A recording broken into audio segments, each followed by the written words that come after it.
Hello students, आज की video lecture में हम जो गॉसेस लॉ के एप्लीकेशंस चल रहे हैं उसमें नेक्स्ट जो एप्लीकेशन है electric field intensity due to an infinite uniformly charged conducting plate हम डिस्कस करेंगे।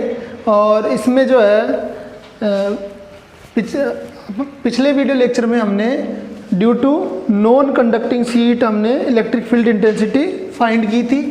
अब इसमें हमने सबसे पहले क्या किया था कि due to infinite non conducting sheet जो है हमने इलेक्ट्रिक फील्ड इंटेंसिटी की डायरेक्शन फाइंड की थी। तो सेम जो है फॉर कंडक्टिंग शीट भी हम सबसे पहले क्या करेंगे, direction of electric field intensity find करेंगे। अब अगर हम डायरेक्शन की बात करें तो हमने डायरेक्शन जो निकाली थी वो हमको क्या मिली थी, perpendicular to the sheet in outward direction. अगर हम बात करें जैसे मान लो ये एक कंडक्टिंग प्लेट है और इसकी अगर हमको due to this sheet electric direction of electric field intensity हमको फाइंड करनी है, तो हम क्या करेंगे, यहाँ पे पिछले वीडियो लेक्चर में जो नॉन कंडक्टिंग शीट के लिए किया था वैसे ही यहाँ पे करेंगे। ये इनफाइनाइट लेंथ की शीट है तो हमने एक पार्ट ले लिया था, इसका ABCD पार्ट लिया था और इस ABCD जो पार्ट है इसके सेंटर पॉइंट जैसे मान लो O ले लिया।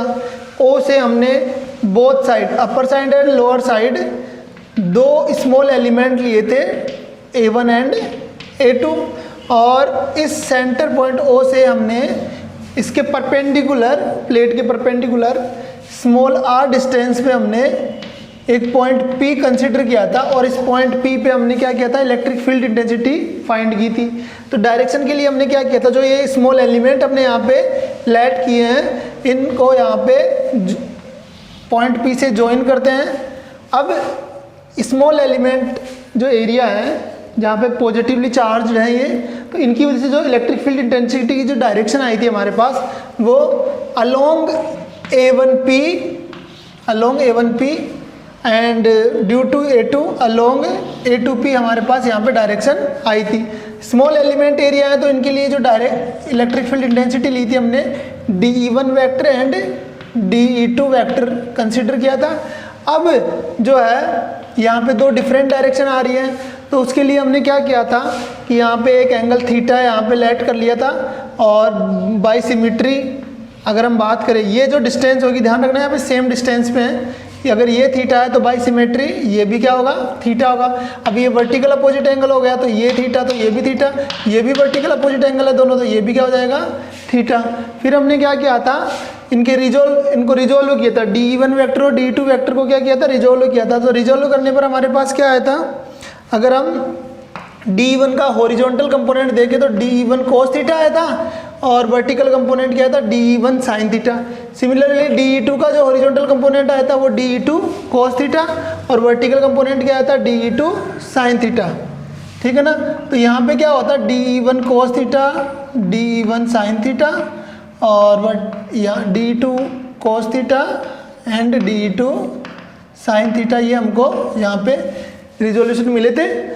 अब यहाँ पे जो हमने देखा था कि DE1 का जो मैग्नीट्यूड था वो DE2 के मैग्नीट्यूड के इक्वल था, तो हमने यहाँ पे ये देखा तो जो वर्टिकल कंपोनेंट है वो इन अपोजिट डायरेक्शन में, तो ये दोनों एक दूसरे को कैंसिल आउट करते हैं जो, और नेट जो इलेक्ट्रिक फील्ड इंटेंसिटी आती है वो हॉरिजॉन्टल डायरेक्शन में आती है, यानी कि perpendicular to the plate in outward direction. इस तरह से हमने फाइंड किया था। तो सेम यहाँ पे भी वही प्रोसेस फॉलो करना है डायरेक्शन के लिए, ठीक है। तो ये हमको ध्यान रखना है। अब हम बात करते हैं डायरेक्शन के लिए, आप पिछला वीडियो देखना electric field intensity due to non conducting sheet के लिए। वैसे मैंने यहाँ पे तुमको रफली बता दिया है। अब जो है आगे बात करते हैं। अब एक चीज़ और ध्यान रखनी है, कंडक्टर के अंदर जो चार्ज होता है, जब हम कंडक्टर को चार्ज देते हैं तो वो चार्ज जो है होल चार्ज कंडक्टर की सरफेस पे क्या हो जाता है, यूनिफॉर्मली डिस्ट्रीब्यूट हो जाता है, उसके वॉल्यूम में नहीं रहता है। ठीक है। अब इसका रीजन क्या है, अगर हम रीजन की बात करें तो चार्ज जो है जब कंडक्टर में चार्ज हम देते हैं तो चार्ज पास पास आएगा, और पास पास आने से क्या होगा, उनके बीच में जो है रिपल्सन फोर्स लगेगा यहाँ पे, और ड्यू टू रिपल्सन ये एक दूसरे से दूर चले जाते हैं। अब दूर जाने का रीज़न ये है कि कंडक्टर है, तो कंडक्टर के अंदर क्या होता है, चार्ज का जो है वो मोशन हो सकता है, इस वजह से ये दूर चले जाते हैं और मैक्सिमम डिस्टेंस कवर करने की कोशिश करते हैं। तो मैक्सिमम डिस्टेंस कवर करने के लिए ये सरफेस पे क्या हो जाते हैं, डिस्ट्रीब्यूट हो जाता है चार्ज, ये हमको ध्यान रखना है। अब आगे अगर हम चले तो डायरेक्शन के बाद में हमने क्या किया था, जब हम कंडक्टिंग प्लेट की बात कर रहे हैं और यहाँ पे चार्ज कर रहे हैं, तो चार्ज कहाँ पे है, सरफेस पे। जैसे मान लो यहाँ पे जो चार्ज है वो इस साइड में भी है, इस साइड में भी है। अब जो वॉल्यूम वाला जो पार्ट है वहाँ पे चार्ज नहीं होगा, जो वॉल्यूम वाला पार्ट होगा वहाँ चार्ज नहीं होगा, चार्ज केवल सरफेस पे लाई करेगा। तो यहाँ पे जो है जब हम इसको यूनिफॉर्मली चार्ज करते हैं तो चार्ज डेंसिटी यहाँ पे हम कंसिडर कर लेते हैं सरफेस चार्ज डेंसिटी सिग्मा, और सिग्मा जो है चार्ज डेंसिटी क्या होती है, ये होता है चार्ज पर यूनिट एरिया। अब आगे अगर हम यहाँ पे हमको इलेक्ट्रिक फील्ड फाइंड करना है, इलेक्ट्रिक फील्ड इंटेंसिटी, तो हम क्या करते हैं, एक गॉसियन सरफेस का यहाँ पे इमेजिन करते हैं, और जो गॉसियन सरफेस है वो इस तरह से लेते हैं कि जो जिस पॉइंट पे हमको इलेक्ट्रिक फील्ड इंटेंसिटी फाइंड करनी है उस पॉइंट को हम उस गॉसियन सरफेस पे लेट कर लेते हैं।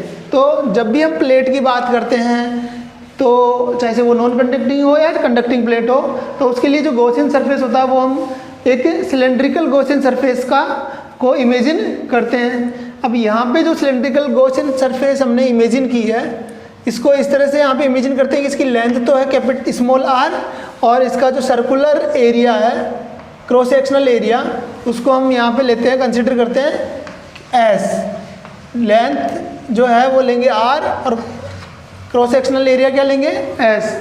तो इस तरह से हमको ये ध्यान रखना है। अब हम अगर बात करें यहाँ पे, तो ये जो गॉसियन सरफेस हमने कंसिडर किया है वो इस तरह से कंसिडर करते हैं कि इसका एक सर्कुलर पार्ट तो इस प्लेट से स्मॉल r डिस्टेंस पे होता है, और जो सेकंड सर्कुलर जो पार्ट होता है, सर्कुलर एरिया होता है, सर्कुलर सरफेस जो है वो इस प्लेट के अंदर यहाँ पे लाई कर रही है, ठीक है। तो ये हमको ध्यान रखना है। अब आगे अगर हम बात करें यहाँ पे कि जो चार्ज डेंसिटी है सिग्मा है, तो यहाँ पे हम लिख सकते हैं कि total charge enclosed by this Gaussian surface जो है वो क्या होगा, अगर हम सिग्मा को लिखते हैं तो सिग्मा क्या होता है, चार्ज अपॉन क्या होता है, एरिया होता है। तो चार्ज को अगर हम यहाँ पे देखें तो चार्ज क्या होगा, सिग्मा इंटू एस होगा। फॉर्मूले से अगर देखें तो charge enclosed by the Gaussian surface जो होगा वो क्या होगा, सिग्मा इंटू एस होगा। Sigma charge surface charge density है और एस क्या है, यहाँ पे क्रॉस सेक्शनल एरिया है। तो देखो जब यहाँ पे समझना, ये जो प्लेट है वो इस तरह से है, और गॉसियन सरफेस जो सिलेंड्रिकल गॉसियन सरफेस वो इस तरह से है, ठीक है। तो ये वाला जो सर्कुलर पार्ट है वो इस प्लेट के अंदर लाई कर रहा है, तो यहाँ पे जो है कोई भी चार्ज नहीं होगा, क्योंकि कंडक्टर के अंदर कोई चार्ज नहीं होता है, वो सरफेस पे होता है, तो यहाँ कोई चार्ज नहीं है। लेकिन जब ये अंदर की तरफ होगा तो इस जो गॉसियन सरफेस है इसका कुछ पार्ट क्या करेगा, इस जो प्लेट जो है इसको कंसिडर करेगा, या हम बोले कि इसको इंक्लूड करेगा कुछ पार्ट गॉसियन सरफेस का। और कितना पार्ट इंक्लूड करेगा, जो इसका क्रॉस सेक्शनल एरिया है, सर्कुलर एरिया, उस एरिया के इक्वल एरिया को यहाँ पे इंक्लूड किया जाएगा। तो अगर हम चार्ज की बात करें, total charge enclosed by the Gaussian surface, तो वो कितना होगा, जितना चार्ज इस सर्कुलर पार्ट में आएगा उतने चार्ज को क्या करेगा, ये यहाँ पे एनक्लोज्ड करेगा गॉसियन सरफेस। तो वो हम यहाँ से देख सकते हैं, सिग्मा जो है चार्ज सरफेस चार्ज डेंसिटी है, एस जो है इसका क्रॉस सेक्शनल एरिया हो जाएगा। तो ये हमको यहाँ पे ध्यान रखना है, ठीक है। ये तो हो गया सरफेस चार्ज डेंसिटी और चार्ज की बात। अब जो है यहाँ पे आगे हम क्या करते हैं, आगे जो है हम गॉस लॉ की हेल्प लेते हैं और डेफिनेशन ऑफ इलेक्ट्रिक फ्लक्स जो है उसको हम यहाँ पे लेते हैं। तो सबसे पहले हम बात करेंगे यहाँ पे by the definition of electric flux. तो स्टार्ट करते हैं इसमें बाय द डेफिनेशन ऑफ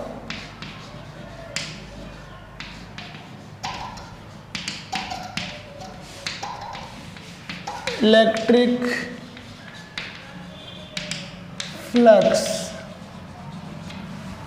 अब देखो इलेक्ट्रिक फ्लक्स की जो डेफिनेशन है, अगर मैथमेटिकल फॉर्मूला लिखे यहाँ पे तो क्या आता है, phi equals to close surface integral of E dot D S vector, या फिर इसको हम ऐसे भी लिख सकते हैं surface integral close surface integral E D S cos theta.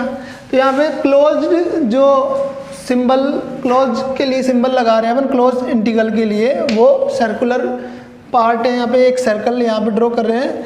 अब जो है यहाँ पे क्लोज जो सरफेस है वो क्या है, सिलेंड्रिकल सरफेस है। लेकिन इस सिलेंड्रिकल सरफेस को अगर हम डिवाइड करें यहाँ पे तो 3 पार्ट में डिवाइड करेंगे। 2 तो होंगे यहाँ पे क्या, सर्कुलर सरफेस, और एक क्या होगी, कर्व्ड सरफेस होगी। अब यहाँ पे जो सर्कुलर सरफेस 2 सर्कुलर सरफेस है, इसमें इस सर्कुलर सरफेस जो राइट साइड में सर्कुलर सरफेस है इसको हम S1 यहाँ पे कंसिडर करेंगे।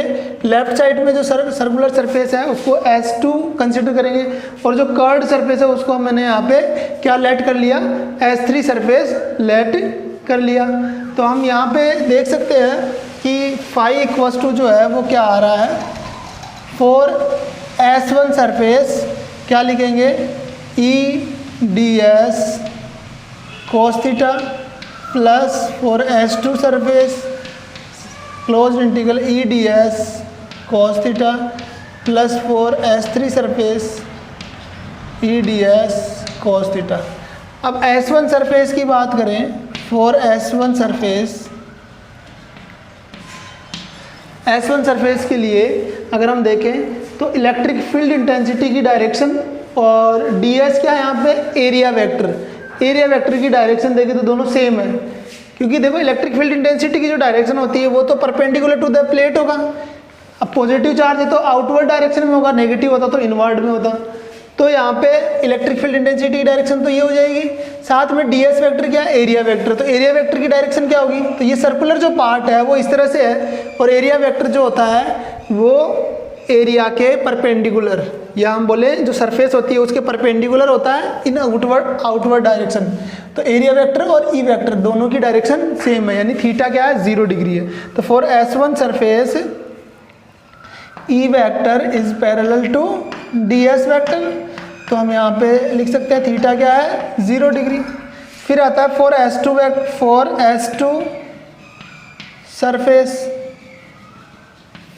S2 सरफेस जो है वो क्या होगा, S2 सरफेस ये है।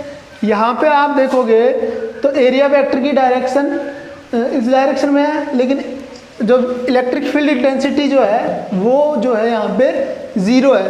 क्यों है यहाँ पे 0, क्योंकि अंदर कोई भी चार्ज यहाँ पे लाई नहीं कर रहा है। क्यों, कंडक्टर के अंदर चार्ज जो होता है वो कहाँ पे डिस्ट्रीब्यूट होता है, सरफेस पे डिस्ट्रीब्यूट हो जाता है। तो फॉर S2 सरफेस हम क्या बोलेंगे, ई वेक्टर इक्वल्स टू 0। फिर हम चलते हैं फॉर S3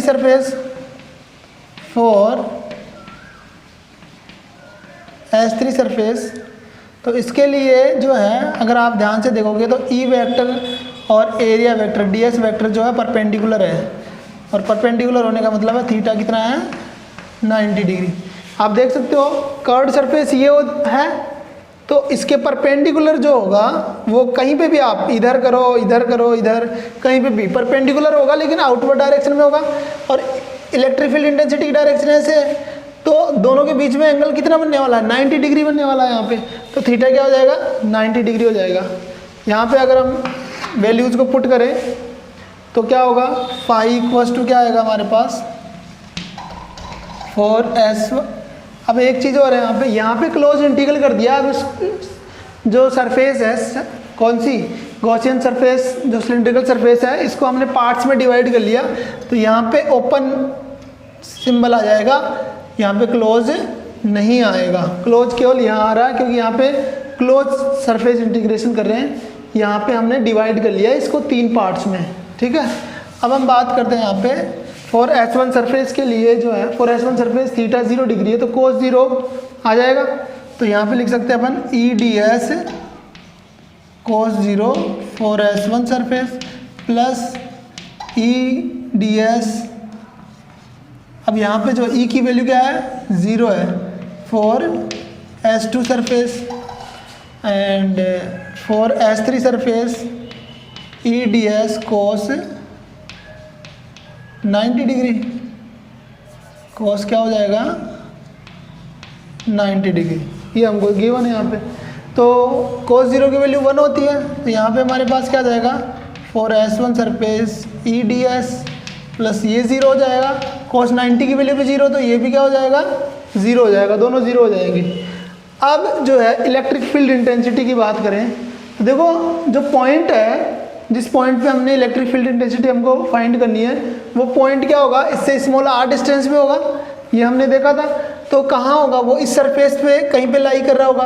तो उस पॉइंट को आप इस सर्कुलर सरफेस पे कहीं पे भी आप डिस्प्लेस कर दो, उसकी जो डिस्टेंस होगी इस प्लेट से वो चेंज नहीं होगी, और नहीं होगी तो इलेक्ट्रिक फील्ड इंटेंसिटी जो होगी due to this conducting plate perpendicular to the plate जो है वो क्या होगी, कांस्टेंट रहेगी। इलेक्ट्रिक फील्ड इंटेंसिटी क्या रहेगी, कांस्टेंट रहेगी ऑन दिस सरफेस।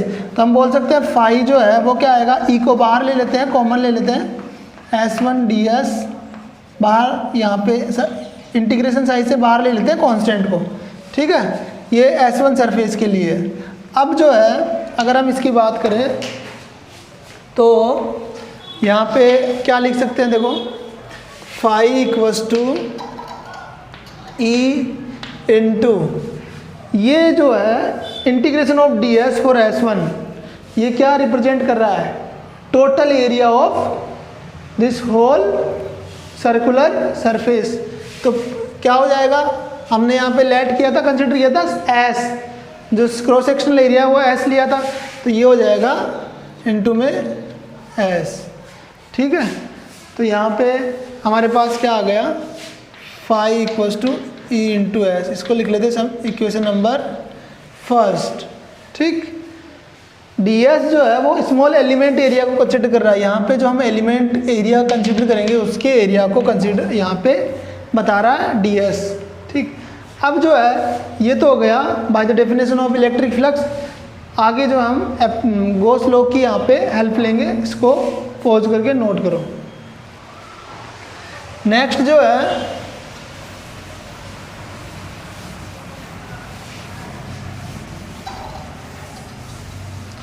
नेक्स्ट हम बात करते हैं यहाँ पे using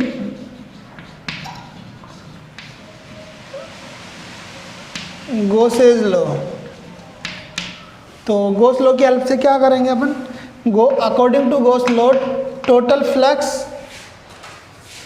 linked with closed Gaussian surface क्या होता है, total charge enclosed by the Gaussian surface upon epsilon naught, ये होता है क्या, total electric flux linked with Gaussian surface या फिर क्लोज्ड गॉसियन सरफेस, ठीक है। अब जो है सिग्मा क्यू क्या है, तो हमने थोड़ी देर पहले हमने देखा था सिग्मा क्यू जो है total charge enclosed by this Gaussian surface क्या आया था, तो summation of Q equals to sigma into S आया था हमारे पास।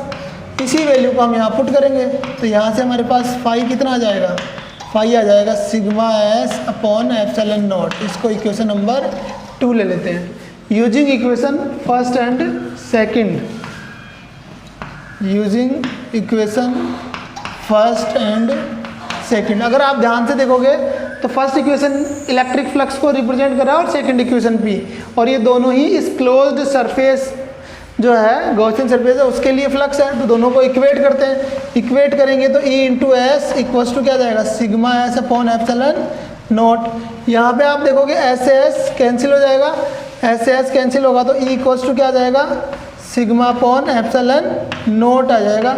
और ये हमारे पास क्या आ गया, electric field intensity due to an infinite uniformly charge conducting sheet. आप अगर यहाँ पे ध्यान से देखोगे तो ये जो रिजल्ट है कुछ ऐसा ही रिजल्ट थोड़ा सा अलग था हमारे पास नॉन कंडक्टिंग सीट के लिए भी आया था। फॉर नॉन कंडक्टिंग सीट अगर हम देखें तो वो हमारे पास आया था सिग्मा अपॉन 2 एप्सिलॉन नॉट, इस तरह से आया था। यानी कि अगर दोनों को कंपेयर करेंगे for non conducting sheet and for conducting seat, क्या आ रहा है, कंडक्टिंग सीट का जो इलेक्ट्रिक फील्ड इंटेंसिटी का जो मैग्नीट्यूड है वो क्या है, double of the non conducting seat. ठीक है, तो ये ध्यान रखना आप इनको। अब हम आगे चलते हैं। यहाँ पे इसका अगर रिजल्ट देखें तो E जो है इलेक्ट्रिक फील्ड इंटेंसिटी है वो एक infinite sheet non conducting seat के लिए जो इलेक्ट्रिक फील्ड इंटेंसिटी है वो डिस्टेंस पे डिपेंड नहीं कर रही है। यानी कि पॉइंट जो है वो प्लेट से कितना ही दूर हो उस पर डिपेंड नहीं करेगा इलेक्ट्रिक फील्ड इंटेंसिटी, डिपेंड किस पे करेगा, सरफेस चार्ज डेंसिटी सिग्मा पे। यानी कि इसके लिए जो सरफेस चार्ज डेंसिटी अगर बहुत ज़्यादा होगी तो इलेक्ट्रिक फील्ड इंटेंसिटी भी क्या होगी, ज़्यादा होगी। तो हम बोल सकते हैं यहाँ पे जो रिजल्ट आएगा वो क्या आएगा, E is directly proportional to sigma. यानी कि सिग्मा इंक्रीज करोगे तो E भी इंक्रीज होगा, सिग्मा डिक्रीज करोगे तो E भी क्या होगा, डिक्रीज होगा। एंड दूसरा जो है अगर हम डिस्टेंस की बात करें तो डिस्टेंस पे डिपेंड ही नहीं कर रही, तो हम बोलेंगे E is proportional to R to the power 0, क्योंकि R की पावर 0 क्या हो जाएगा, 1 हो जाएगा। तो ये डिस्टेंस पे डिपेंड नहीं करता, मीडियम पे डिपेंड करेगा। अगर मीडियम होगा तो यहाँ पे इलेक्ट्रिक फील्ड इंटेंसिटी चेंज हो जाएगी और वो क्या होगी, डिक्रीज होगी एज कंपेयर टू वैक्यूम। तो ये हमारे पास रिजल्ट आ रहे हैं। अगर इसको वेक्टर फॉर्म में लेके इन वेक्टर फॉर्म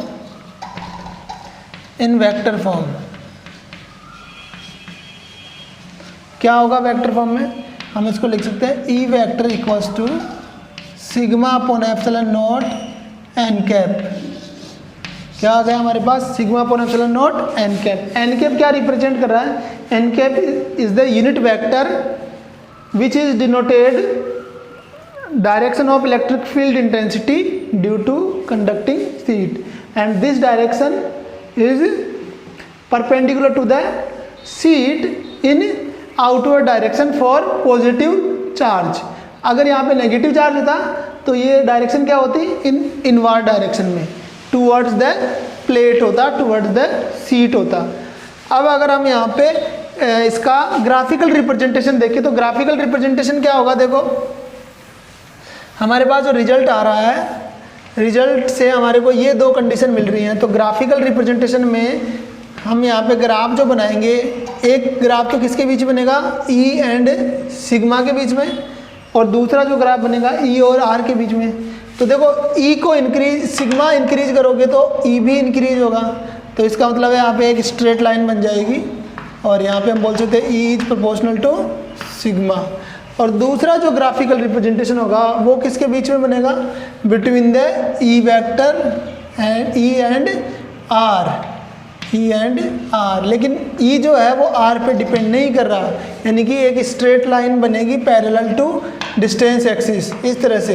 यानी कि डिस्टेंस बढ़ने पर इलेक्ट्रिक फील्ड इंटेंसिटी में कोई चेंज नहीं हो रहा, ना तो ग्राफ ऊपर जा रहा ना नीचे जा रहा है, एक पैरेलल लाइन बन रही है डिस्टेंस एक्सिस की। तो इस तरह से ये दो ग्राफिकल रिप्रेजेंटेशन हो गया, this is between E and sigma and this is between the E and R। इस तरह से हमारा ये डेरिवेशन कंप्लीट होता है। और जितने भी आप देखो यहाँ पे डेरिवेशन आ रहे हैं एप्लीकेशन ऑफ गॉसेस लॉ में, इनको आप खुद से रफ नोटबुक में 2-3 बार प्रैक्टिस करोगे तो अच्छे से समझ में आ जाएंगे। और ये जो डेरिवेशन है ये हमारे board exam point of view से इम्पोर्टेंट भी है। Thank you.